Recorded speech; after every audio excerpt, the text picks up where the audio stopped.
Hello and welcome once again. Talking about starter circuits, basically they're all the same thing. This is for a Honda, and as you've seen before, basically the same components. We always have a relay. We always have a range switch over here, which is the neutral safety switch over here. Make sure you're either in park or neutral. So if you've seen the previous ones, this concept relies on the same theory. You always start with the battery, or in this case, it's preferred to start with the battery. Now, there's a long, thick wire. That is the black wire over here. The one that you always see that goes to the switch of the starter solenoid is the heavy, thick wire. Sometimes in the schematic, they'll actually make it a little thicker so you can tell. But whenever you see one that goes to B or it goes to the starter motor, when this is engaged, it's that heavy thick wire. That heavy thick wire, usually about 200, 300 amps. It depends, of course, how many cylinders you have. So in this case, before that happens, we know from basic electronic that we've seen, we need this to be engaged first. The solenoids have to be engaged. But before that even takes place, we need this starter relay to be also activated. So starting from the battery over here, usually 12-volt battery over here, we come to the ground part of it. The black one goes to G1, which is a physical ground. This goes to the transmission housing of it, which is used as a ground. Now, the negative also goes to the engine block, which is also used as a ground, and body chassis all over. So grounds are all over for the battery. There's no problem to find the ground. But when they're rusted and corroded, you don't make proper contact. You always, if this is the probe, you go over here, it doesn't make contact. Go over here, it doesn't make contact. Just like the posts of the battery, sometimes they're very difficult, especially the side terminals that I made videos on. They get corroded, they get rusted, and when you want to boost them, it doesn't make contact. Now, a multi-fuse 22. This is contained in T101. This is called T101. This is a huge fuse, a 120 amp fuse. Now, this is not the 120 amp where all that big current will go. This is where only this one over here, the starter relay, goes. So, pulling away a little from here, the huge fuse over here, then it goes to LD unit, like a jumper. Then it goes to another multi-fuse, 2350 amps. And when we talk about the fuses, we're talking about these type of fuses that you've seen many times. Lighting is a little difficult tonight, but hopefully you understand. These carry the big current, 50 amps. You see them right away. And if you hold it up to the light, actually you can see if this is broken. But the best way to see is to always test the fuse. Don't rely on visual sight. Now, so after we went through that fuse, we come out of the 50 amp fuse. We go up here through this B1 terminal. We come out A2 terminal on the dash fuse relay box. All of this is in the relay box in the fuse panel. That's why you see the dotted line around the relay. But before we get to that point, guess what? We have to go to the ignition switch. Okay? Ignition switch, pin 3 of the ignition switch. And which position will give you the start? Only in the start position. No other position do you see a connection here. None. What pin do you come out? Pin number 1. So we come out. We go in as a white wire on pin 3. We come out of the ignition as pin 1 on the black and white. So if you want to check is this ignition switch good, of course you could go over here and measure voltage. Go to a point where it's easy access, like I've said in the other schematics for starter motors. You don't have to go to the ignition switch yourself, because that means you have to take it apart by the steering wheel. Remember, there are airbags. You have to take the negative of the battery off, then you lose memory. Like I said before, always look where this ignition switch is connected to. So when we come to these points, it comes to a fuse, a 7.5 amp fuse. If this is good, guess where I can go to measure 12 volts? Because this will be 12 volts and this will be 12 volts. Where can I go? If you say the relay, you're 100% right. But let's look where this point also goes to. It's a black and white wire coming in pin 1. It goes to terminal A1, but also goes to, and I think the light is a little difficult, but we'll try. It also goes to pin 2 of this auxiliary fuse holder into this fuse. Now this is also 7.5 amp fuse. I can go over here and measure 12 volts, no problem. If you want to measure, how do I know but this for sure it's good? I was asked a question in a comment. If you measure continuity, where would I go to measure continuity? Continuity means I want to measure ohms. I want to make sure there is a straight connection from here to here. How would I go about that? Find pin 3 over here. Find this one, which is the common point, and I will go to pin 1. So between point 1, between point 3, I have to have continuity, meaning I have to have 0 ohms, close to it. Why? But I have to make sure I have the ignition switch in the start position. If you're not sure, let's say I'm not sure which is the start position, go through all the positions. Excuse me. Go through. You have how many positions? 1, 2, 3, 4. 4 positions. Any one of the 4 positions, I should have continuity. If I do not have continuity, 0 ohms or close to it in any of these positions, I know for sure the ignition switch is bad. But that's after already you took it apart through the steering wheel and everything else. Before I take anything apart, I can make sure by going to 12 volts over here, right? So I'll go over here. Now, the reason I did this, excuse me, the reason I did this video was because I want to show you that I've showed you so many times. I did a video in circuit, how to test relays in circuit. I think this is the best practice, regardless of the type of relays. There are different types. See, these are the same. These are the same type. Then you have a much thicker one, as you can see. Depends on the current that you need for the circuit. It'll be thicker. What you do notice is sometimes when these relays are working, you put your finger to it, they are hot because the coil dissipates heat. There's a coil in here. I hope you can see this. 85 to 86 is a coil. Here's the coil. It gets hot. It dissipates heat. Therefore, when you touch it, and if I want to know if it's working, it'll get hot. Like the headlamp. The headlamp relay. If the headlamps are on, and this is the headlamp relay, correct? When I put my finger there, it is hot. I know that relay is working. Is it working correctly? No, that I don't know. That we have to go voltage drops. But just as a quick thing to see if it is. If it's cold, that means it's not activated.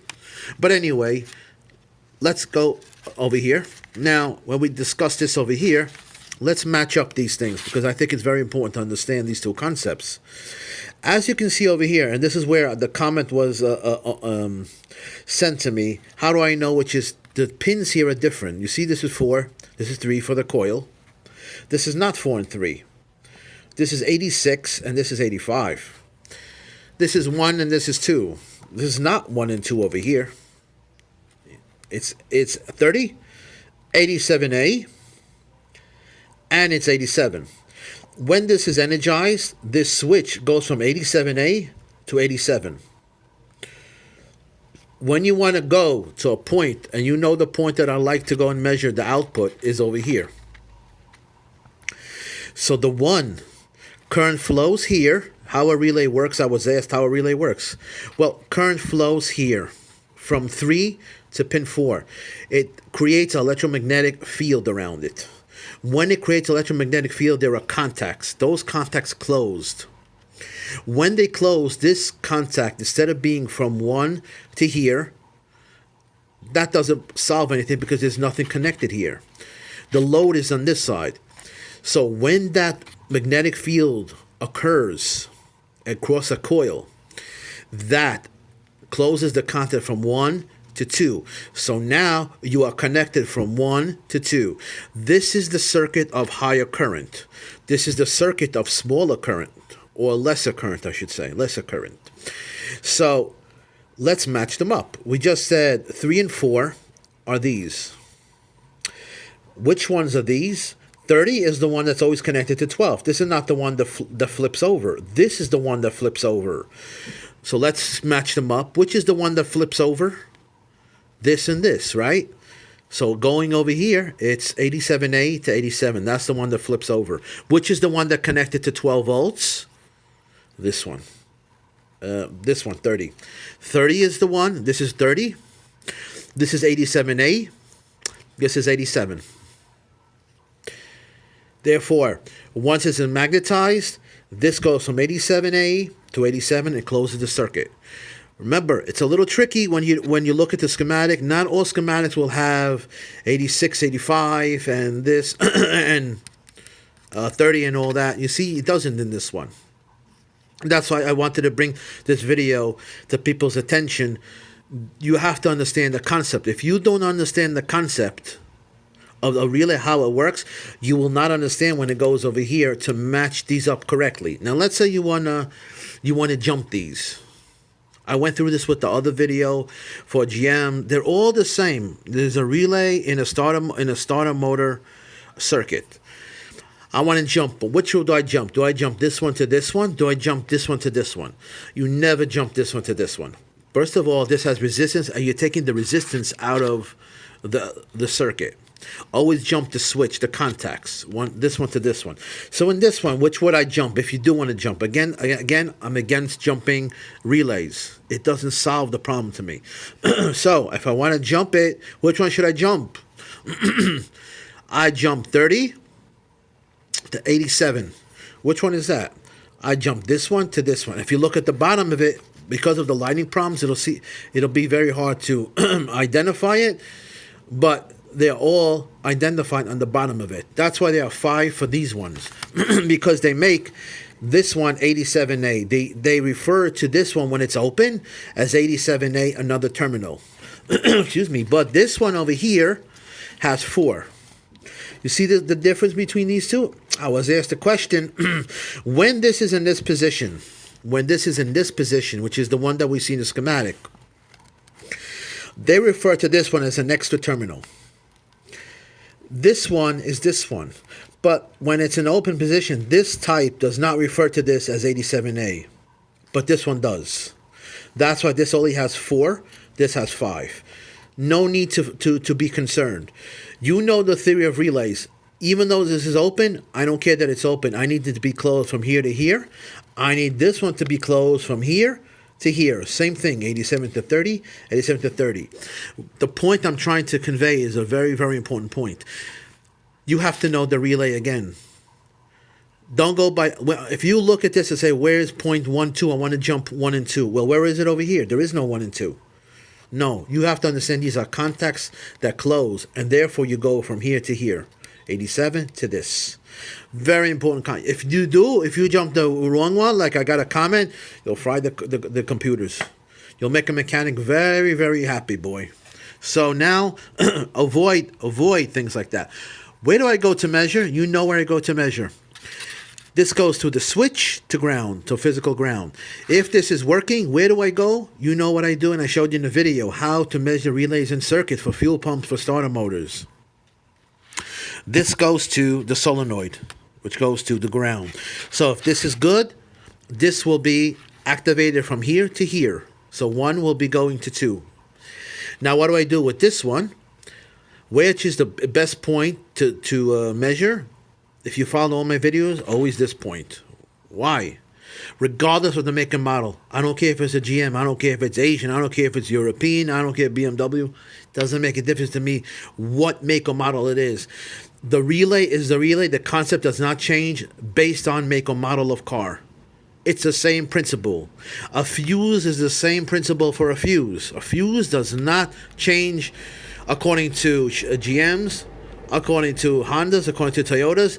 If you understand what a fuse does, it is a protection device, a safety device that has a point where the current exceeds that current of the fuse, it will blow. That's the purpose of it.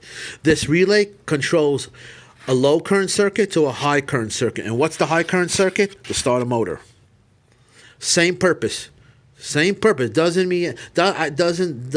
affect me if it's a Jaguar or $100,000 car. A relay is a relay. Never get intimidated by anything. If you know your electronics, you have to stick with it, and you have to stay with your gut feeling. And I know how relay works. That's how you have to go about these things. I know how a ignition switch works. Would it make a difference if it's an Asian car, if it's an American car? Ignition switch is an ignition switch. So again, I go over here 12. Which one is 12 over here? Hopefully, again, with the lighting, you can see it better. To me, I go right here. This tells me that this flipped over to this side. And I showed this in the video that I made on hands-on.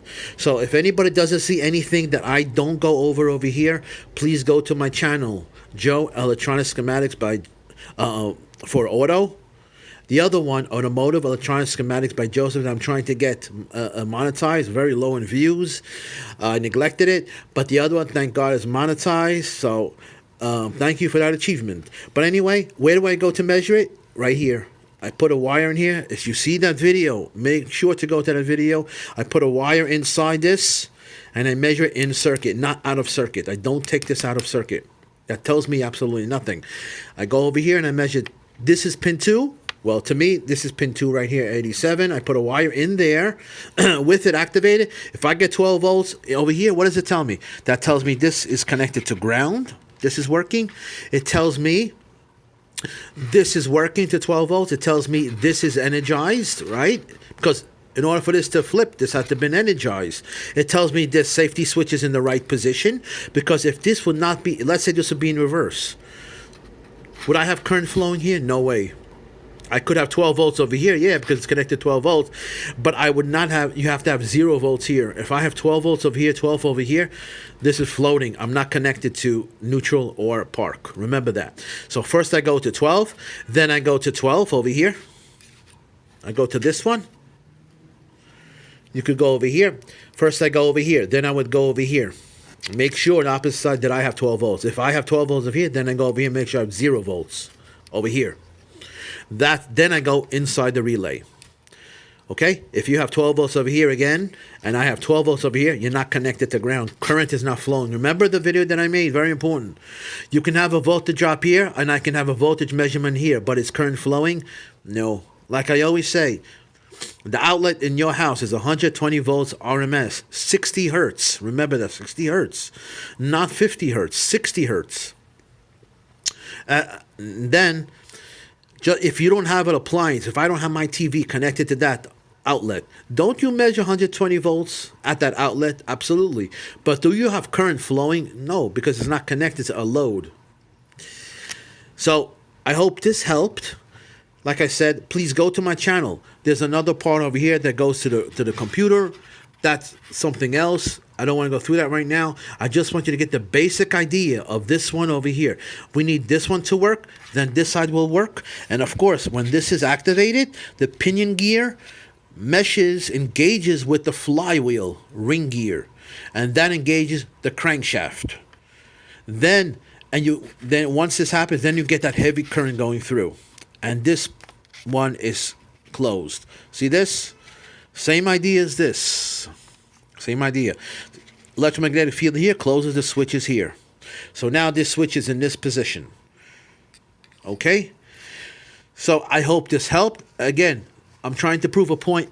Once you know the basics, the theory, we went through American cars, we went through Asian cars, we went through domestic cars, anything. We went through a starter motor.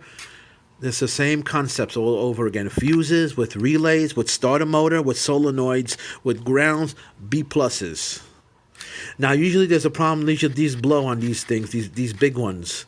That is tough because you have to go to the dealership to get the correct fuse at 120 amps. But anyway, go back in the video. Make sure you know how to identify these relays. Go see my video on Joe Electronic Schematics for Auto. You will see the hands-on that I did in it, and now you'll probably understand it even more. Thank you for the monetization.